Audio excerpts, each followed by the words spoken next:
My Govanen, one and all, and welcome to the Literary Baptists. We're here tonight for a bit of Baptist miscellany. So I'm here with Maddie and Nicholas. How are you all this evening? Good. Great. There's a lot of thunder here. I'm in a storm. We are recording without Zach.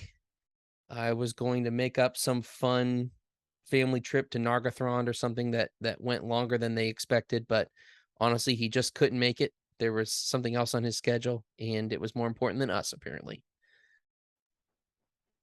Yeah, I think it was bingo night. Bingo night, or the day where you budget a slightly longer nap than normal. Yeah, something like that. Or I think he combo. had to fill his vitamin capsule things. Something like that. We all know how important it is to take the right vitamins on the right day in order to maintain your really quality important. of life.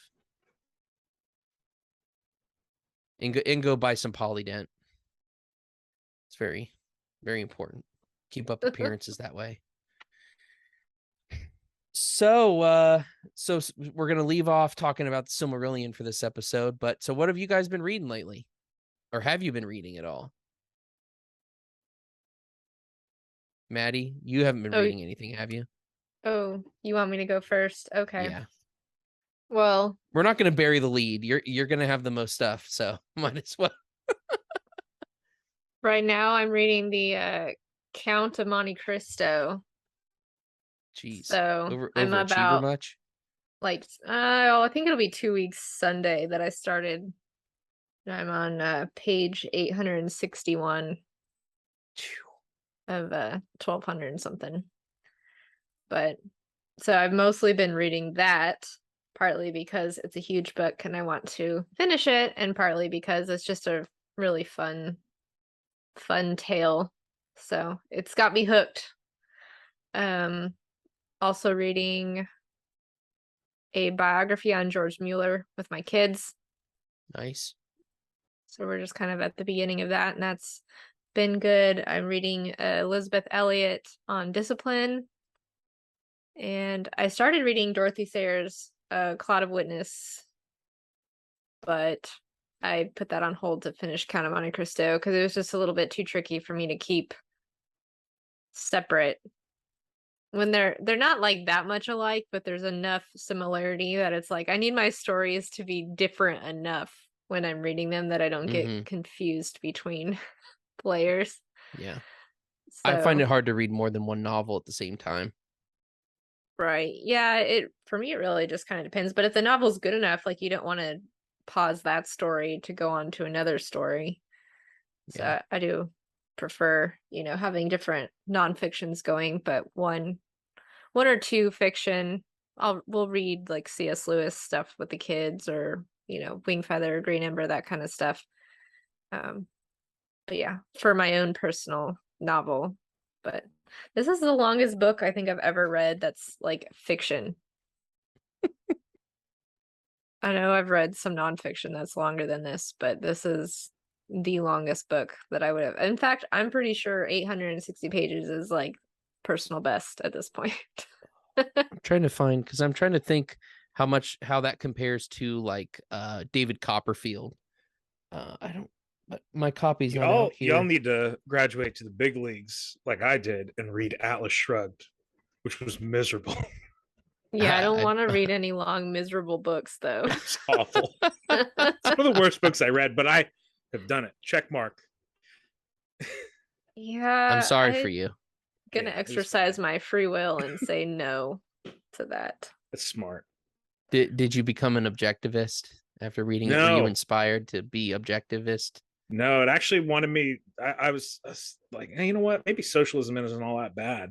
Afterwards, that was what I kept thinking.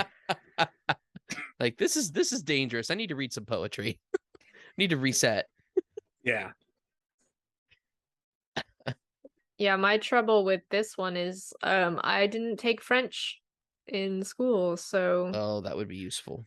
Fortunately, I have an audiobook of this also, so I'll like listen to a couple chapters here and there, and I'm like, who is he talking about? Mm, And then I realized it's the person that I've definitely been mispronouncing in my head this whole time. yeah. So that's fun. Yeah, when I read Phantom of the Opera, I felt the same way, and I had to actually kind of lean on the lean on the musical to at least get some semblance of the proper pronunciation of different names and stuff, and places too. I hate French. I It's the took French language in of high school. madness. Of course you did. Yeah. 3 And years how of it. useful has it been? I went to France. It was useful there. I bet it was. English, like British novels, tend to go more French. Yeah. Yeah, they'll just like Jane Eyre will just like put French in there and be like, tough luck, hope you know what it means. And you're like, nope. There was some Sometimes French it's stuff. Latin. Yeah, sometimes it's Latin too. Yeah. When I read, I never finished Anna Karenina, but there was some French stuff in there too. Thanks Napoleon, I guess. I was thinking my count of Monte Cristo is 2. That's how many Monte Cristo sandwiches I can eat in one sitting. I've never had a Monte Cristo sandwich. I don't even know what it is. They're so Yeah, I have good. no idea. You don't What know is what it? a Monte you've never had a Monte Cristo sandwich? Is that an Ohio thing? Oh no. No. This is a big deal. It's a big deal because it's a very big sandwich.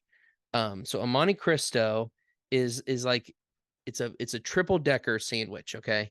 So it'll have like ham and turkey, Swiss cheese, or like any sort of easily meltable cheese, but then the like the centerpiece of it, like what makes it a Monte Cristo is that you dip the sandwich into like batter, like an egg batter, and then you fry that baby. Sometimes they're deep fried, sometimes they're just like pan fried till they're like golden brown.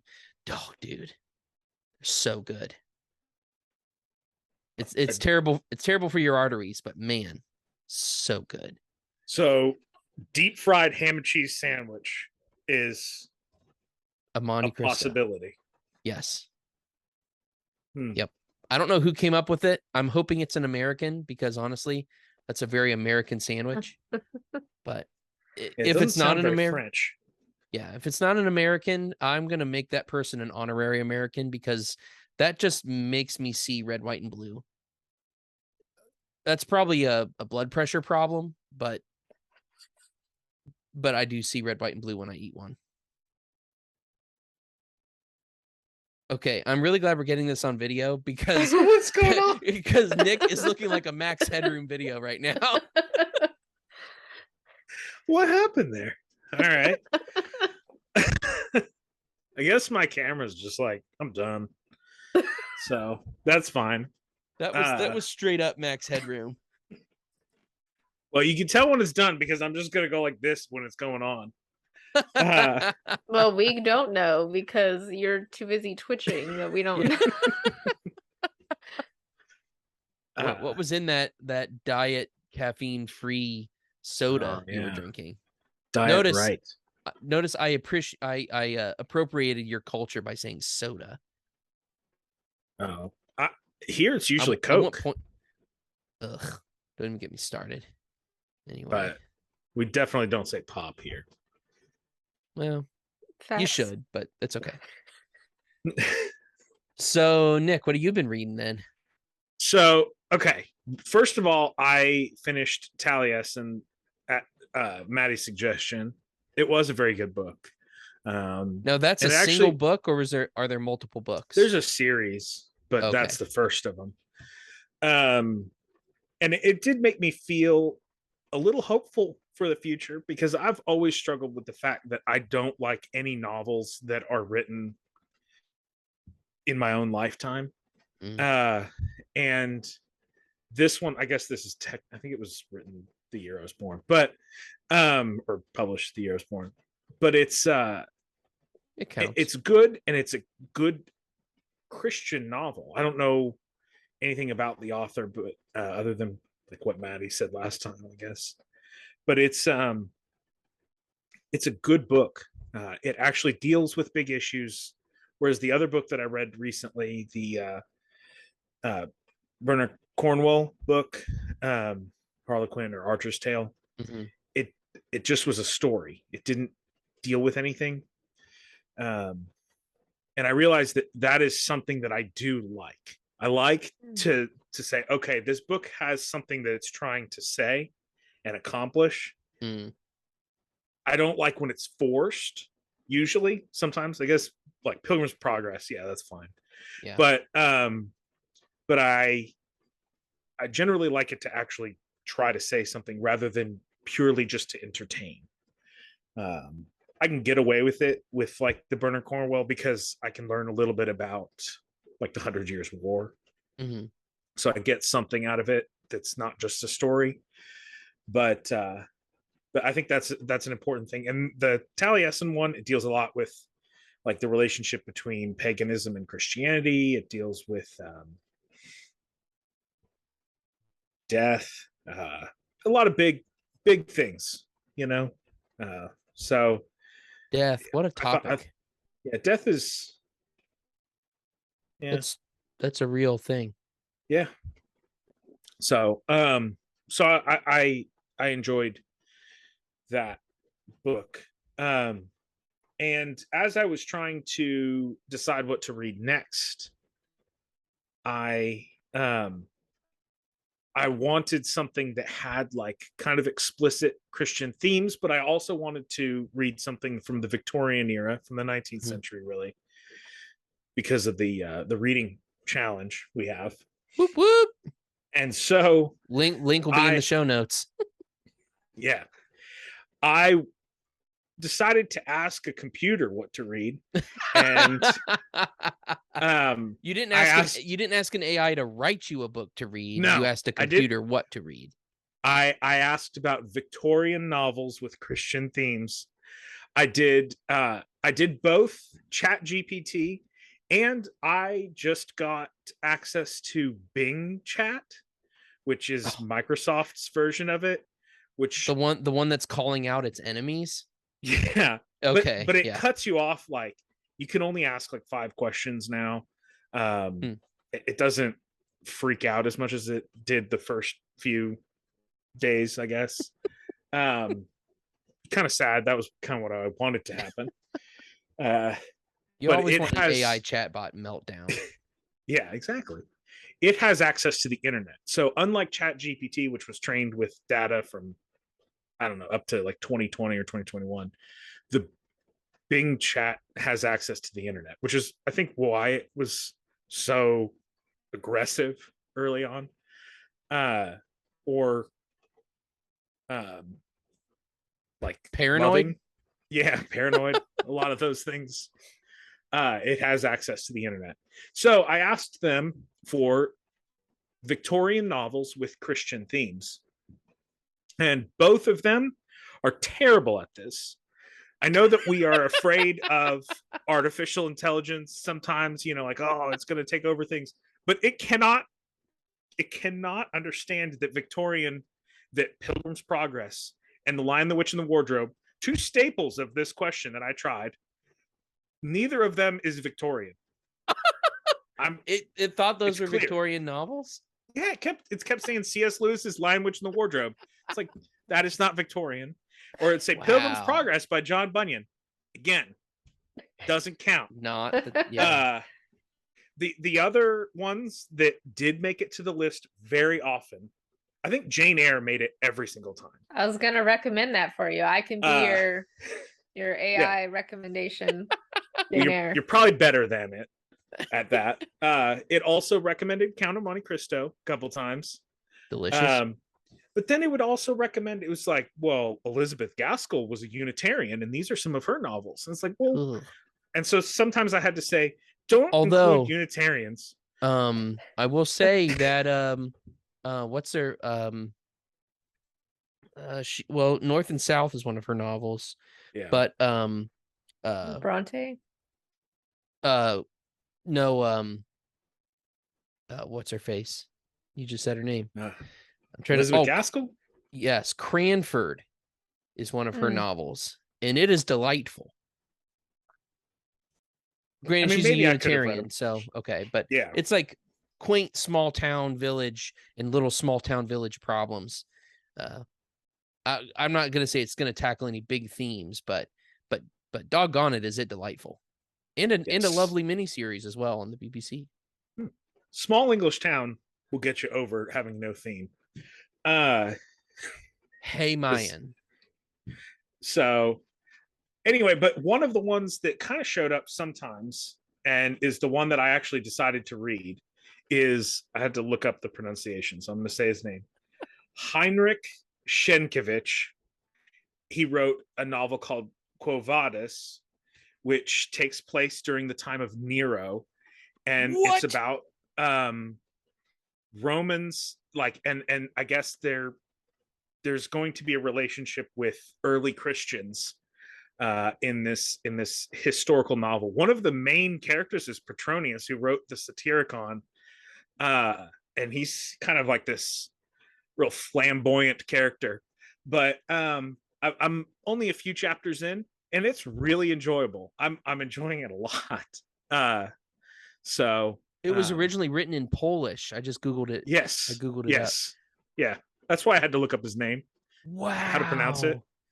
So, he wrote some other novels that were, I think, took place in Poland or about Poland, and but this is the one that I can't remember if it was ChatGPT or Bing, but one of them helped me find this one.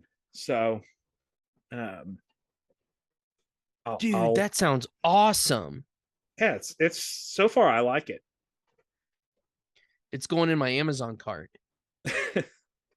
Are you reading it on Kindle or Yeah, I have Kindle, and I do have an audiobook, but I've only listened to a little bit of the audiobook. So I'm excited about it. It's one that I'm looking forward to reading. I've also read like the introductions and the forwards and the prefaces to a few books, and I just haven't gotten to the meat of them yet. And I'm going to read Athanasius's On the Incarnation. That one's short, and I'll get to it. Yeah. But I read the C.S. Lewis introduction to it, which is really good. And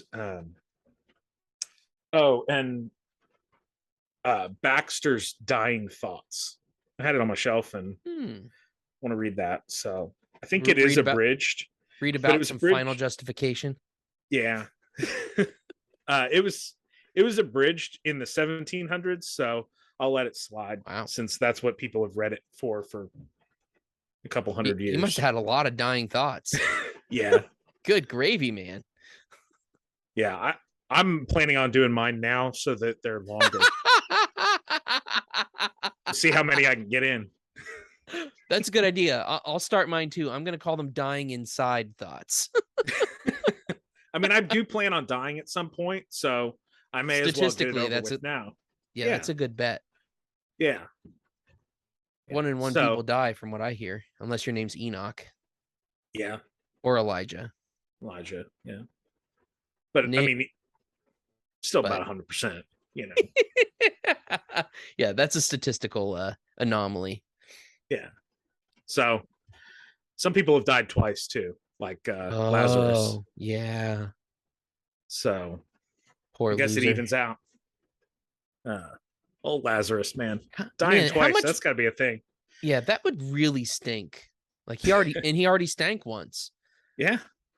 Then to have to stink again. Man. Yeah.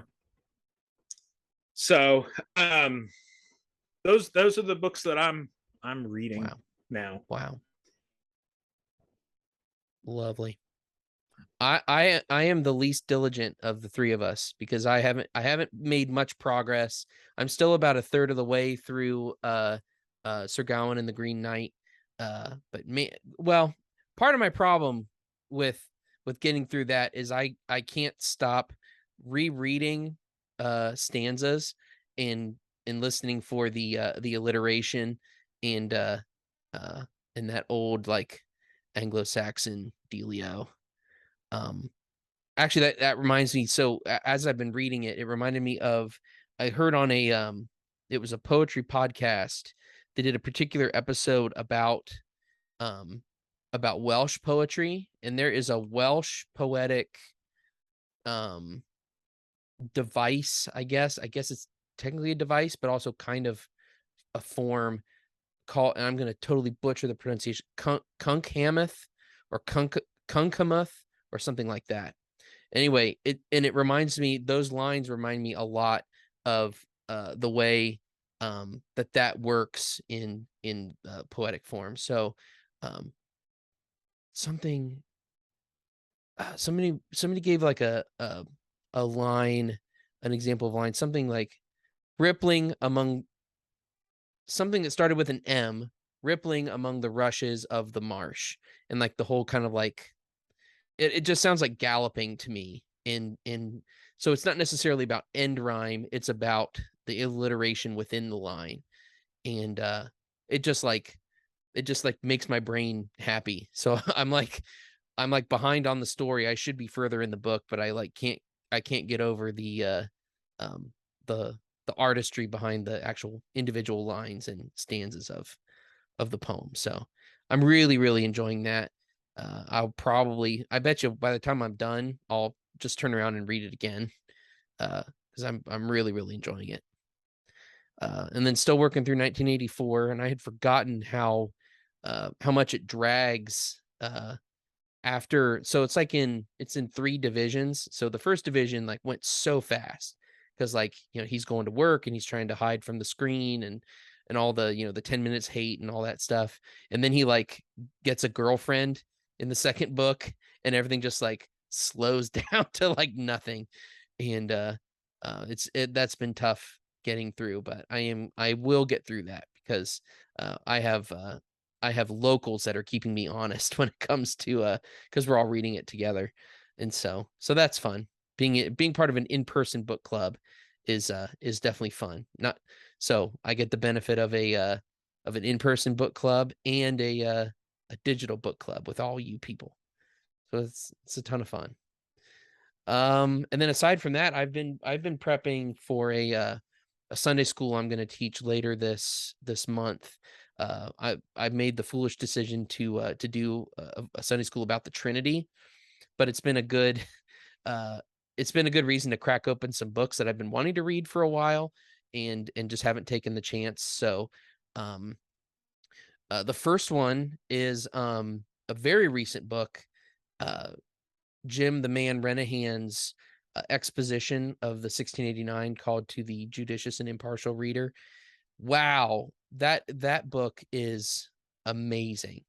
It's I would go so far as to say that it's a must-have for any confessional Baptist, because he pulls in so many primary sources, not just from the particular Baptists at that time, but also like there are references to the patristics, other Reformed theologians, and he kind of like weaves a tapestry. Some of it is his commentary, and then some of it is commentary from other folks on the particular theological subject of each chapter, or each paragraph of each chapter. It's very meticulous, and wow, so good. That's from Founders. Is it a multi-volume No, it's a thing? single volume, but it's really Okay. thick. Okay. I forgot. I should have counted the pages last night and turned to the back. It seems to me like it's a 450, maybe 400 to 450 page book. Pretty thick, especially like if you compare it with, like The Bruised Reed or something. Yeah. Which is comparatively short. It's a big book. It's not as big as like a single volume Burkhoff Systematic Theology or something, but still pretty thick. And then I also got Robert Leatham's The Holy Trinity, and that's been really helpful too. Not just for my study, but some of the stuff that I've been interested in poking into since I read Simply Trinity over the summer, which was my book of the year. Like if I was ranking books that I read last year, that is like book of the year as far as like sticking in my brain and just like making me an obsessive. because it got me super into thinking about the Trinity and trying to iron out, an orthodox view of the Trinity. So so I've been very much in the theological stream lately, which has been good. And so yeah, that's been most of the reading for me, and still reading through my my Legacy Standard Bible. Man, I'm gonna forever be a Legacy Standard Bible stan. I love that thing. It's just New American Standard with a few changes, right? Like using Yahweh and some other things. Those are the most readily visible changes. Are no all caps lords in the Old Testament. It's all spelled out Yahweh. In the New Testament, I think all of the instances of the Greek word doulos are all rendered as slave. But then there are others, because I've done some other side-by-side comparisons with my NASB, and they have tweaked some other passages in both the Old and New Testament. So I know they did go back and review original language manuscripts and did changed a few renderings here and there. But by and large, I'd say it's an improved NASB 95 without making it a brand new instead of making it a brand new NASB, it's like a cousin to the NASB. I would grant it. Yeah. NASB's dispensational cousin. Although I will say, to their credit, they didn't like take the opportunity to read dispensationalism into the Bible or anything like that. So good on them for that. It's a great Bible. I've really enjoyed getting more familiar with it. Yeah. So that's every it for time me. I go to get one, they're like sold out. Yeah. And I don't want to get like the cheap copies. Oh, So well, speaking of copies, and I think these are sold out too, but so my church had a little, we called it an evangelism symposium last weekend, and one of the guys that came brought his LSB hardcover 5 solas edition. So it has the 5 solas printed on the spine, and then it's got the LSB seal like kind of blind stamped into the hardcover, and with some nice kind of like tooling around the edge. Like it looked really premium for being a hardback. I would be happy to own one of those. That was a great looking addition. I'm I use a cloth hardcover cloth overboard version or whatever of they call it. Yeah, of ESV right now. So I love the hardcover. I'm not a leather guy. I like a hardcover. So you can hold it with one hand. It doesn't flop. But the flop, it's so nice. It's very satisfying. Man, like, but it's not really like readable.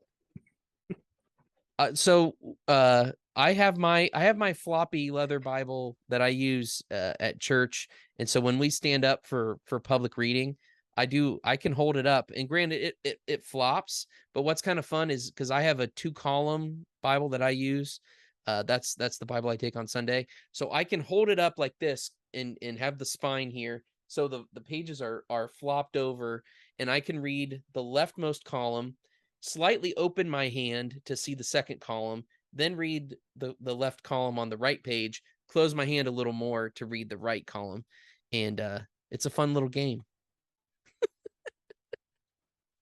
It's comfy. It's fun. Yeah.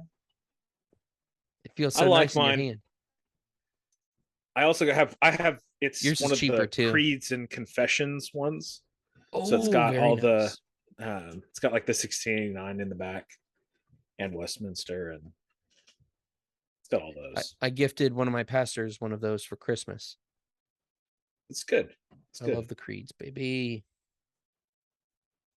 So. Now you've got me pulling up the 316 publishing website to see if the 5 solas edition's back in stock yet.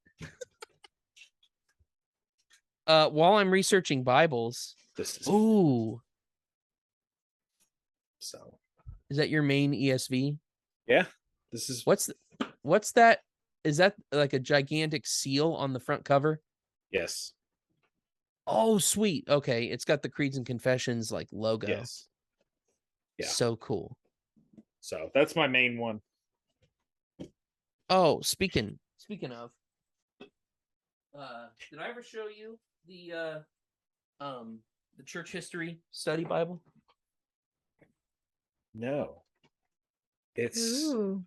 It's a very pretty one. Look at that. I'm trying to tilt it so that you get the texture in the cover.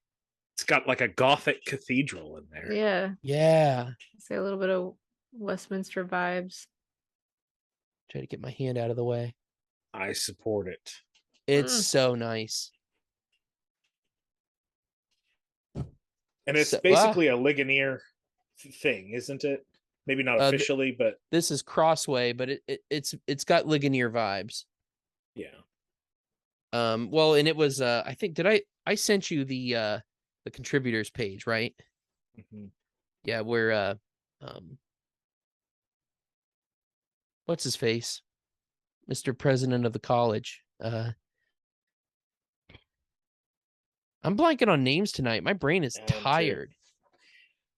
He podcasts. He has the 5 Minutes in Church History podcast. Stephen Nichols. Yeah. There we go. Stephen Nichols. Yeah, I think he was the general editor of that study Bible. It's a good one. Yes, it looks pretty at least. It's definitely aesthetically. It is objectively beautiful. It is objectively beautiful. I've got chapter and verse on that. Yeah. Objective beauty, man, that, yeah, it's a thing. It's difficult to argue for. But it is real, and it is a thing, like you're saying. And it's worth arguing for. Yeah, I just need to come up with better arguments for it. I need to think it through a little bit more and try to understand it better than I do right now.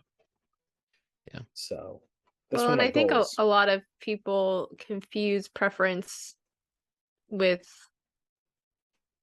something that's objective or subjective, because if there wasn't objective beauty, then there wouldn't be beauty. I don't know how else to say that better. Yeah. But something like beauty has to be true. And there's so many things that objectively nobody would think is beautiful unless they're insane. And then I feel like an exception proves the rule. Like what? Like brutalism in architecture. Yeah. Like there's nothing at all beautiful about that, but yet it was a thing. It happened, and it shouldn't happen anymore. Please no. But we don't question it with truth or with goodness. We just say, oh yeah, I mean, God is the one who determines what's true and what's good,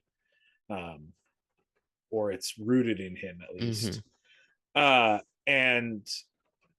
beauty, it's like it's free for all. Everyone can just determine their own.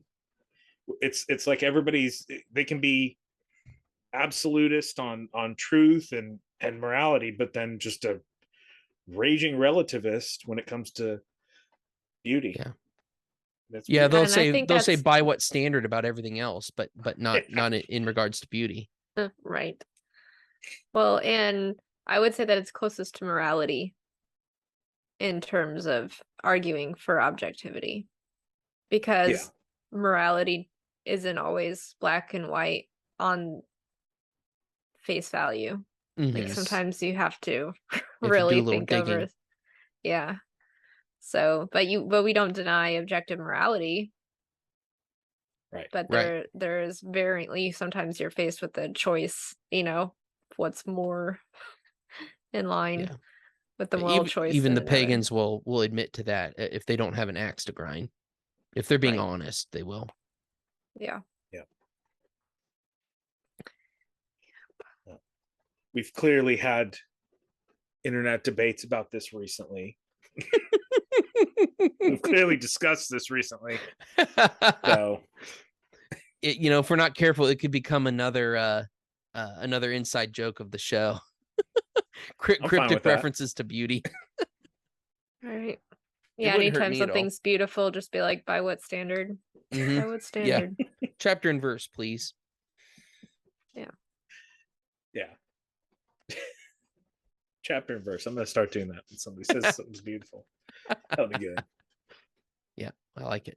That's comedy right there. It is. It's good comedy. So Nick, you brought something to our attention. I would love to I'd love to turn it over to you and give us a little primer about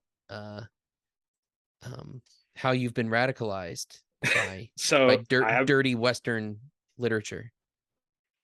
So I have been radicalized by just Western literature. Like to hear those words come out of your mouth, and yet you looking the way that you look is the funniest thing to me. So there's this British organization. I think it's a government one. It's kind of unclear, but it looks like it's a government organization called the Prevent Research, Information and Communications Unit. And they have two main roles, and one of them is to prevent Islamic terrorism, and then the other one is kind of to deal with far right terrorist activity. So those are their two main areas of attack. And there was recently a report done that was basically saying that they are very specific on the Islamic threats, and they basically ignore everything until someone's right there and is basically on board. With the far right ones, it's the opposite. They just, everybody's basically an extremist, including us. We're not British, but we're even worse. We're dirty Yankees. Yeah.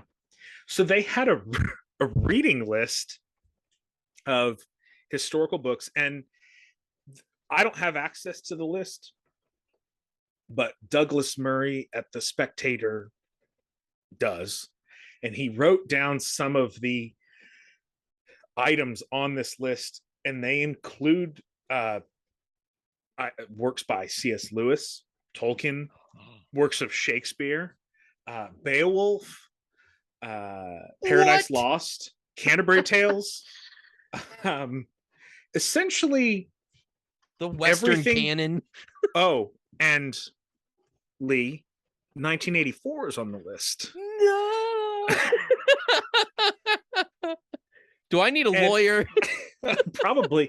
So clearly, like, this is ridiculous, because this is like just the classics of Western. That's literature. Like high school reading lists back when high schools had reading lists, you know? Yeah, and it's ridiculous to lump these in with far right extremism. I do see somewhat, like, you know, there is kind of this Viking neo-paganism that is popular amongst the far right, and so I can see, they'll read Beowulf and Tolkien, probably, you know, they'll probably read those things, but it's ignoring the intent, especially of Tolkien. Is Grendel the Labor Party or something? Yeah, it's ignoring the intent of the books. It's ignoring everything except that they just kind of vaguely have something to do with the West, it seems. It's silly. But can I read a fun paragraph I enjoyed from Murray's article? Last weekend, the press reported on an analysis done by Prevent's Research, Information and Communications Unit in 2019. This analysis looked into social media users described as actively patriotic and proud. Oh no, anything but actively patriotic and proud. Anyhow, according to RICU, there were warning signs if people absorbed information or opinions from pro-Brexit and center-right commentators. These included Jacob Rees-Mogg, Melanie Phillips, Rod Little, and yours truly. So everybody reading this column is at as much risk of being radicalized as some young Muslim settling down with a tape recording of Ayman al-Zawahiri or Osama bin Laden, and Rees Mogg becomes the equivalent of a finger-waving imam sending the young off to become martyrs in the cause of Allah. Which is silly. Rees Mogg is he's an MP. Like, yeah, we're not talking about like some, you know, like weird. I mean, he is kind of a weirdo, but he's an awkward actual guy, member of parliament. That is so crazy.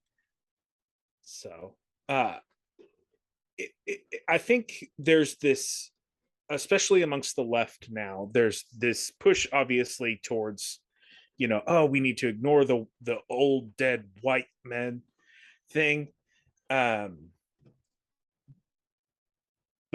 if the way that you're wanting to include others is by just completely making this out to be radical, I think what is going to end up happening probably is that people will read this and become normal, or they'll read radical things and become radical.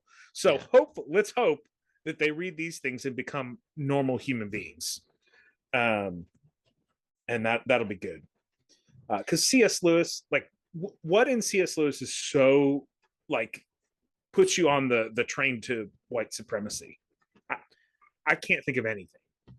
Well, it made me want to put a lion on an old stone table and, you know, make it die. Oh. Yeah. And I mean, some of these other ones, like they've redefined what radical even is. And so their version of extreme far right is just being not whatever they are. Yeah. And so then you're labeled. And reading something like C.S. What? Because he calls truth. Like, I don't know. That's probably very radicalizing because it just doesn't buy into the nonsense that they're trying to put out there. And so they'll see these books as dangerous, probably because people that think have half a brain to use will read these books. They might not like all of them, but they'll typically read. I don't know. I find that fascinating that they would. 1984 I can kind of understand, I guess, because I think of well, and it's mainly for the people who have said that they're reading it lately. Like, it's not necessarily about the book itself, but you know, in certain segments of the they're internet, trying to find causality or something from reading the books. Right. Yeah. Now that's not to say that there aren't things in 1984 that sound eerily familiar, but they sound eerily familiar because things that are happening now sound like the precursor of things that, well, yeah, because it is. So yeah, but like the development of Newspeak, I could see that happening because there are trends happening now that would, if they weren't stopped, would lead to something like that. The same with like the fact that most of our information that we see anymore comes off the internet, which could be changed by anybody at any time. And so while we don't have pneumatic tubes called memory holes in government offices anymore, instead you could just, you know, change a few lines of code and either eliminate articles online or substantially change them, and then the like official Twitter records become whatever you say they are, or the dictionary or Wikipedia. Like, you can just change what exists. Yeah, that's why I like to use the 1828 Webster's dictionary. Yeah, for a lot of stuff, because it's like locked in. Because now they'll just go in and they'll change. So it's like you say, "Oh, that didn't mean that," and it's like, "Well, now it does." So yeah, but you can't change what was printed on paper back then. Right. Yeah. That's what paper wins yet again. Pencil on paper wins. I have something funny that actually this reminded me of it. I shared some of these with you guys before, but it's a review. It's a couple of reviews for a Nordic fairy tale book that I bought. Sounds dangerous already. and thoroughly have enjoyed so far. I haven't read the whole book. I don't know. I'm waiting for this really dangerous material to pop up. You're too late. It's too late. You've already been radicalized. Yeah, I have some of fuse these has been lit. These warnings for this Nordic fairy tale book. It says, use caution while reading these tales. There are two problems. And it goes on to say that all the good, beautiful people, especially the women, are blonde and red-cheeked. And all the evil, creepy beings are dark, black-haired, old, ugly, and mean. It's a special niche of weirdness and worship all mixed up. It reads deliberate hostility to the indigenous inhabitants of the North. They say, but apart from the blondes, the pictures are charming. But it says, use extreme caution and consideration, especially if reading aloud to children. It's like they've never seen Nordic people before. Yes. They're all blonde or the red-haired. indigenous people, are they talking about the Finnish people or the Samer? I don't know how to say that. Yeah, I guess they are. But they had like brown hair. Like they weren't. I don't know. They're not orcs. The Nordic people are just as indigenous. Like it's not like we're talking about like a group that came so significantly later that it really right. Exactly. Same group of people, or not same group of people, but same standing there. So the second review says the biggest issue with this book is that it's rooted in archaic misogynistic ideals. It says, I would strongly advise against reading this to children, particularly girls. The female characters in the book are robbed of any autonomy, no personality, are merely placeholders, and their appearance is written as the only thing of any value. Cue multiple fair, rosy cheeks, golden hair. Wait, are they talking about Marvel movies? Or it says one of the first tales based of female suitability to be a wife on how well she cooks bread and knits, and only this. So bread's it says, really important. Yeah, they tell you to proofread before reading to children, and it's not child friendly and dehumanize female characters. For females, and I read that fairy tale where, I mean, if you've read first of all, nobody's character in a fairy tale is well developed. Mm-hmm. Like, I don't think there's a single person in a fairy tale that it's exactly they're not. You're not going to get a lot. You're going to get a lot of symbols. Yeah, there are two bad brothers and one good one. Exactly. But yeah, representation matters, man.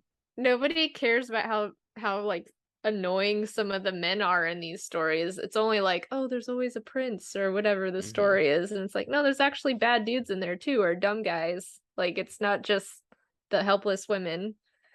But it was like the series of, impossible tasks where they had to bake bread and show it to the dad, but the one princess was actually a mouse. So it's like, is she actually going to be able to make bread? And so she makes this bread with the help of her little mice helpers, and then she has to knit. And so it's a cute, funny story. Did they make cheese bread? No. She made very high quality, rich white bread. Oh no. So, back away. High class. I would not trust a mouse to bake my bread. I'm just gonna go on record. There are some fairy tales that you're reading and you're like, would you have done that though? I don't think I would have done that. I'd have been using some critical thinking skills and picking some other bread. Yeah, no. These aren't black sesame seeds on this bread. But it's extremely harmless, and it's so it's maddening to me that these people can only see that in everything. Like, they miss everything that the story's supposed to be, and insert their own little like, it's white supremacy, it's misogynistic, it's radical. And those kind of, like, reading children's books from the past 10 years, they really are very in terms of characters and story, that's out. It's, you say the fairy tales, the characters are pretty boring sometimes, or they're like symbols or something. Yeah. Contemporary, like children's literature, they have that covered as well. They just make the story boring as well and make it super preachy. And it's always like, even earlier, I said I like to have themes in stories. I don't like it to be preachy. I don't like when it's just like, again, we can learn from things that aren't, they don't have to be didactic in order for us to learn from them. Yeah. Right. And I think that like the new, like I just read my daughter a story is about like this girl who wants fairies to come visit her garden. So she works really hard at cleaning up her garden and killing the bugs and everything. And then the fairies come to her at night and say, we actually really like a messy garden. And so those fairies, you never can anticipate what they want. So the whole point of the story is like, oh, you know, keep the natural like land that you have in your yard.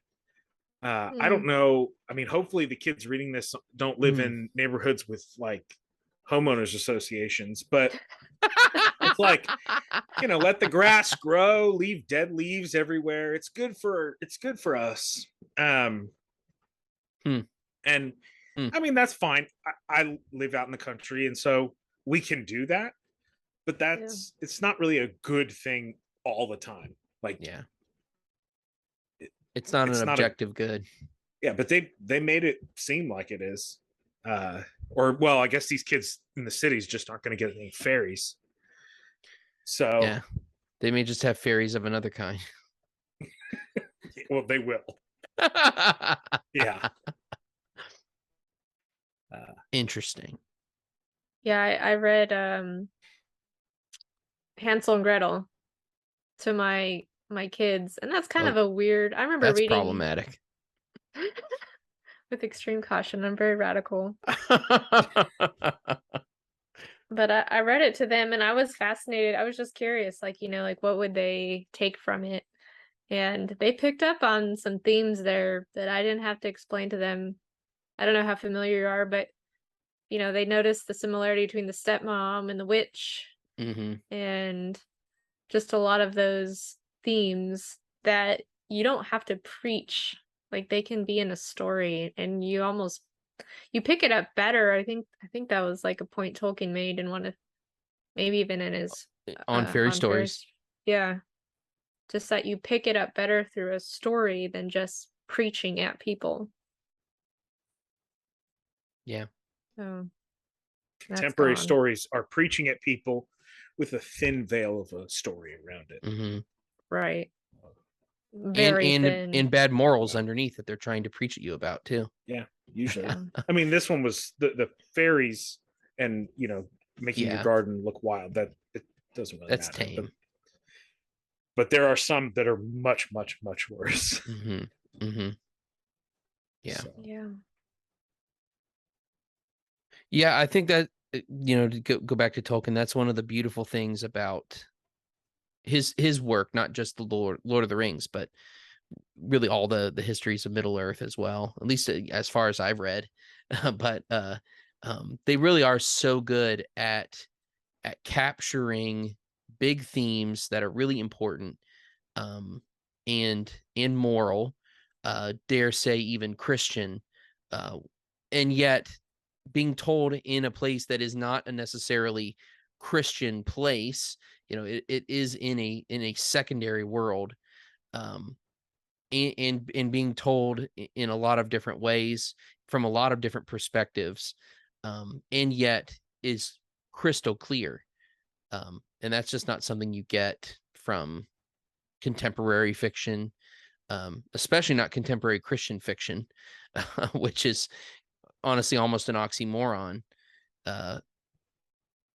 unless it's, you know, those Amish romance stories or something. But again, no big themes there either. Great audiobooks too. We should make that the reading challenge next year. Just read 40 Amish romance novels. That'd be incredible. So many to choose from. But yeah, that's what, and I think that's when I was thinking about these articles, that's maybe the most dangerous thing about these old books, is that they dare to say something important and say it well, in a way that's digestible, but not stuffing it down your throat. Like, they are so effective at passing along ideas. Like, Beowulf is like legitimate, amazing fiction. So let alone some of the themes and elements of the story. Just from a historical standpoint, it is a very important work of art, as far as the development of Western culture goes. And you can see ways that there was a prior story that had been added to, as Europe was more and more Christianized, and Christian elements added to this story that was very much a pagan story before it became Christianized. It's just a very important piece of culture. And to say that would radicalize somebody and make them dangerous is basically the perspective of an enemy. Yeah, and one of the other things with Beowulf is that you have this bravery in the face of something that, like, Beowulf is very strong, but he's dealing with monsters that are pretty strong as well, and he's defeating them. Spoiler. Yeah, and a dragon. But, I mean, yeah, dragon. I mean, you've had like hundreds of years, centuries to read these, so yeah, don't feel bad. No spoilers here. And he's also not like, he's not a completely morally upright guy either, because like he has his own personal struggles that in some way lead to his downfall too. So he is a complex character. But it shows that you can fight in some ways. I mean, like 1984 is another example. There's this idea that, like, if everybody is against you, then you're nothing. You're never going to win. And these, these aren't evidence, because they're fiction. They're fictional stories, but they do show an individual or a small group overcoming a pretty strong enemy. And I think a lot of the contemporary woke, I guess, is probably the best term, like, that ideology, the entire basis for it, it's not on any kind of firm rational foundation or anything out there. It is what it says everything's about. It's about power. And if they can force power onto other people, which is what they always talk about other people doing. It's kind of a projection of their own way of colonizers doing and oppressors. And so, the way to do that is to flip it. I think there's that Ibram Kendi thing, like, the only remedy for past discrimination is present and future discrimination, or something like that. And so that's these show that you can fight those things, and that those irrational power, those irrational powers are weaker than they make themselves out to be. And I think that's what makes these seem radicalizing. So I think too is that a lot of these stories point to more like not all of them, but like a transcendent, purpose, where the modern woke is very inward focused, very navel gazy, subjective, extremely subjective. Yeah. And then when you have that absolute, so basically this is less so on the aesthetic side, but more on the moral and definitely on the truth front. These are they're definitely relativists.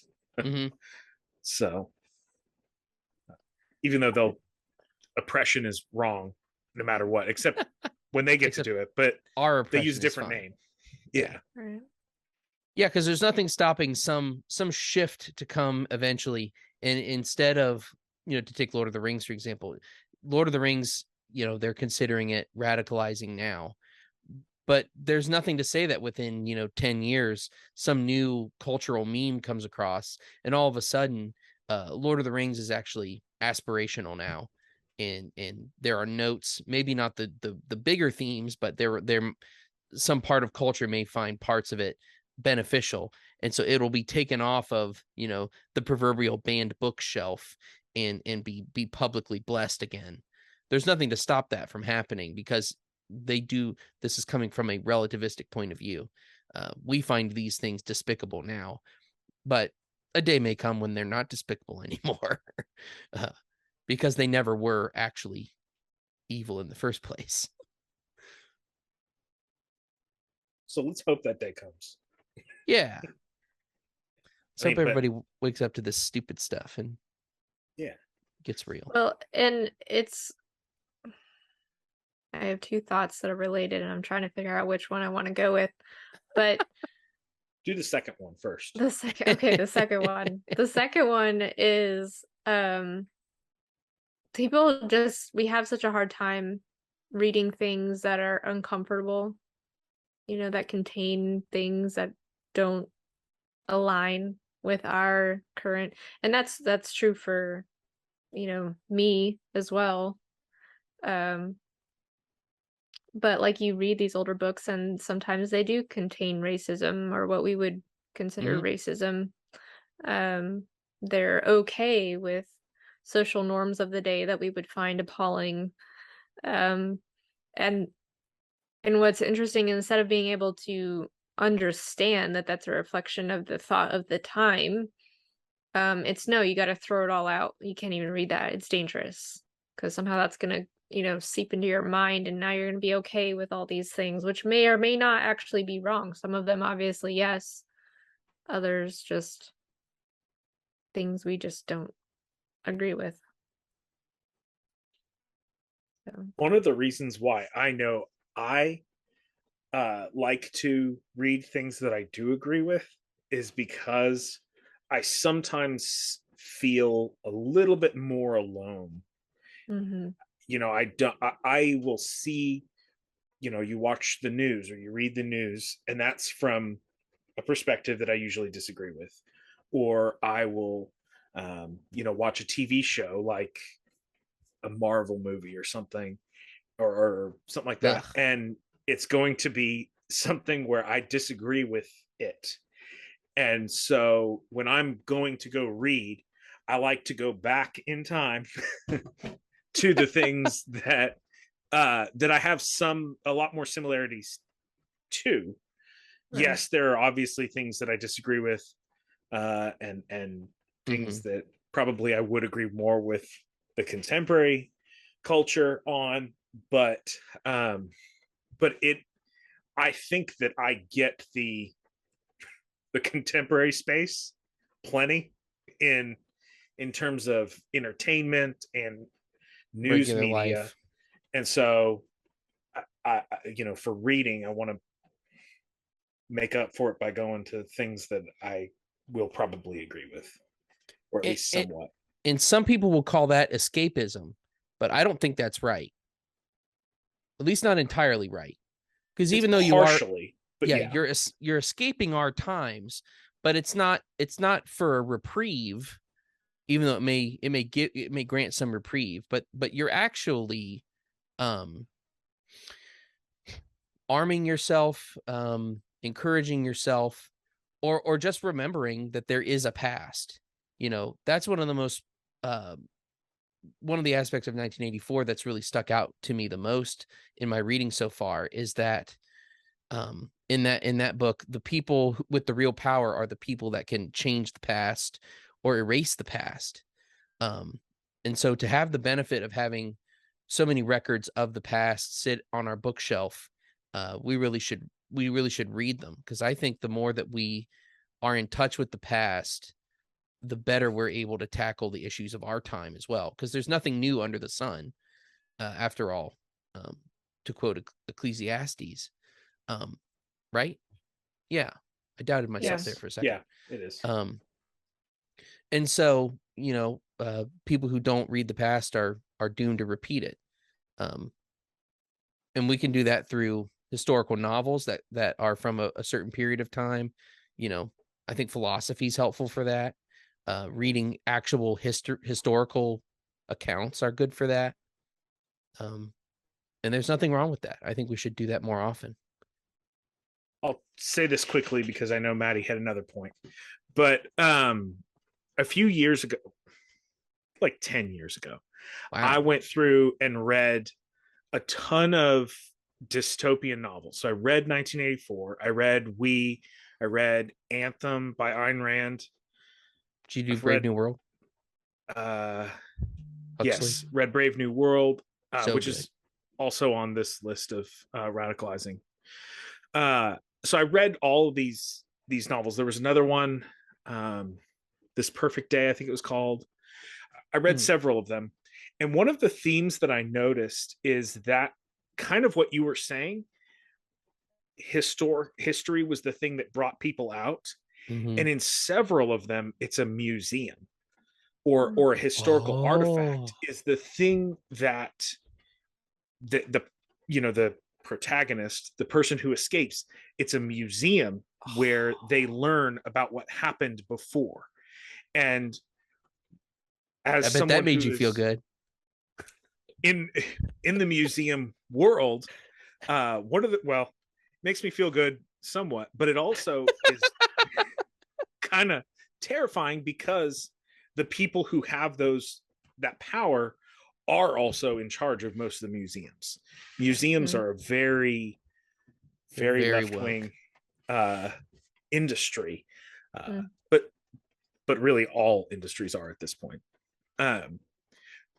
But it kind of does seem like Christians and conservatives have exited those institutions that do handle the past. And I think that's not a good thing.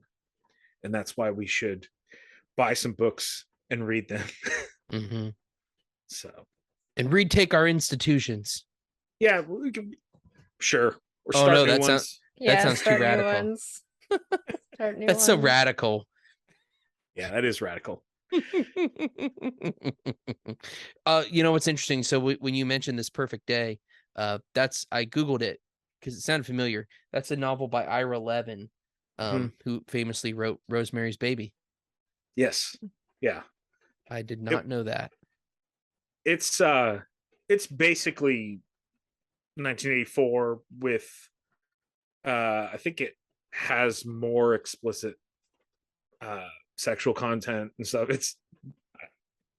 I read it in a couple days. Is it a pulp novel? It's more so than the others. More pulpy than 1984, but not necessarily pulp for pulp's sake. No, I mean, I think people respect him as a novelist, but it wasn't. I mean, it was kind of rehashing some of the other ones. We was good. That was an earlier one. That was a Russian one from like 1917 or something. Wow. I might be exaggerating. It might be like the 20s. But yeah. Early 20s though. 20 to 21, somewhere in there. Okay. Yeah. A dangerous era. Well, now that we've discussed your second point, Maddie. Well, you kind of discussed my first point a little bit too, just the removal of history, not reading old books, because it contains those things that we don't like. That's why it's kind of related. But just it's fascinating, like linking. What I even love about reading novels, it doesn't even have to be obviously historical works are a lot more illuminating on this, but I even love reading novels because it reflects the thoughts of that person in that time. So whether it's truly reflective of the age or not, Some of it's like assumed that we've kind of lost. So that I'm thankful for like annotated books sometimes, where I'm like, I have no idea what this is referring to at all. But I love reading those older books and thinking, wow, like they thought, you just kind of get in their head a bit more about old things. And even I was thinking, while it's new, Taliesin, what I really appreciated is that he did that. Like he really thought deeply. You can tell when you read the story about what it was like for them. And he obviously did his homework and read a lot of very old things and tried to put that into his story as best as he could as somebody who lives in the 20th century. But or 21st century. Late Time keeps 20th, moving on. He's still alive. Yeah, still alive. But I do love that. Like reading, it does really ground you, I think, and knowing, where people come from, where we come from, where ideas come from. I think that's so important. And when I was talking about not wanting to read things that contain stuff we disagree with, it's not that you have to just read constantly from other points of view. I think that's helpful to a point.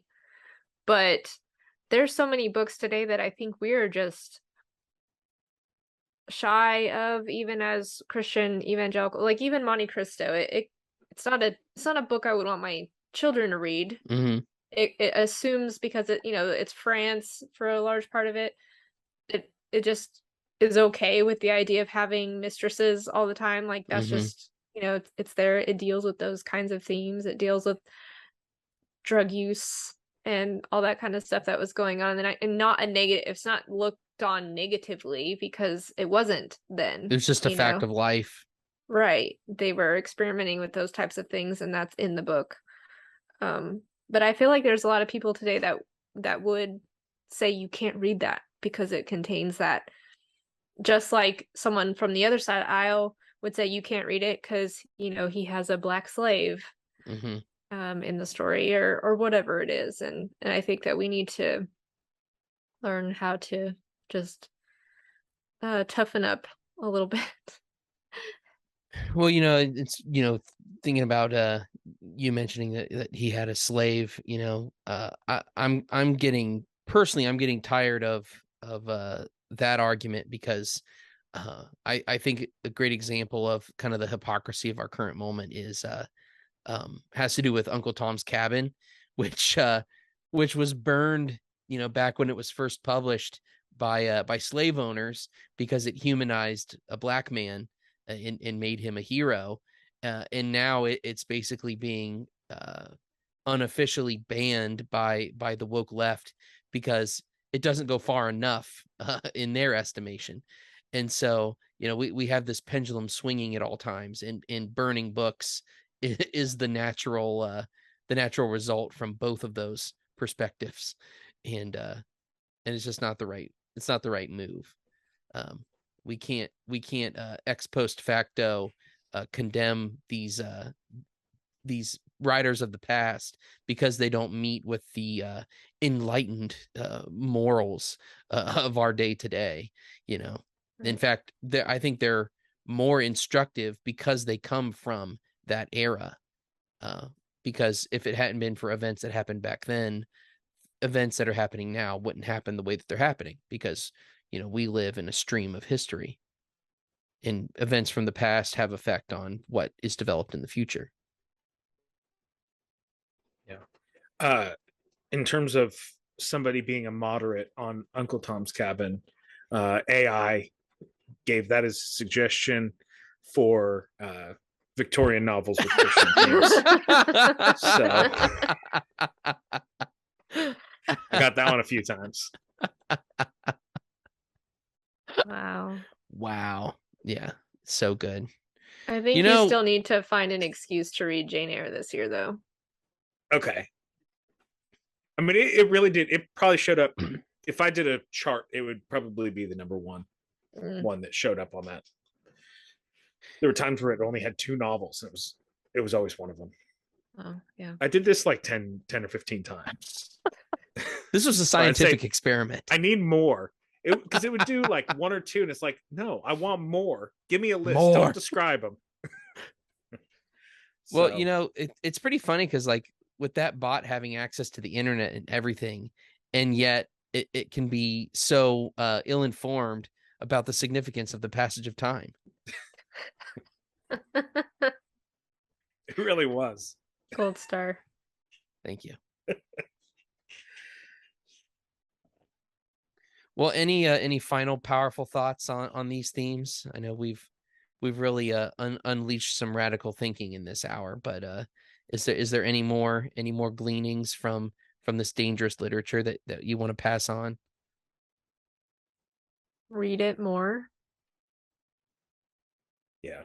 That's what I did with that fairy tale book. As soon as I read those reviews, I was like, well, I guess I'm buying it then. I'm going to read this even harder.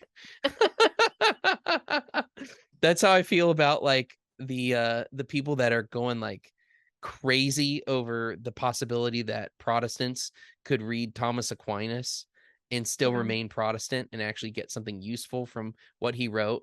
It can't happen. You're just asking to swim the Tiber, blah, blah, blah. Like, you know what?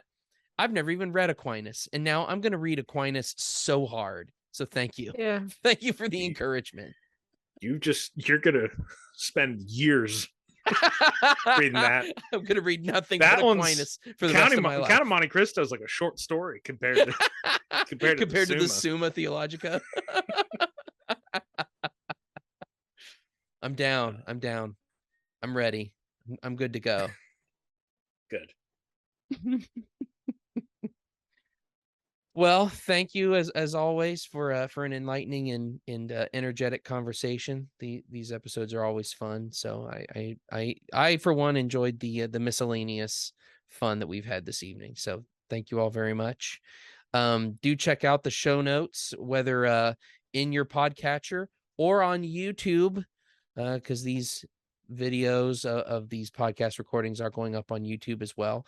We have a link to our link tree in there where you can find our social media outlets.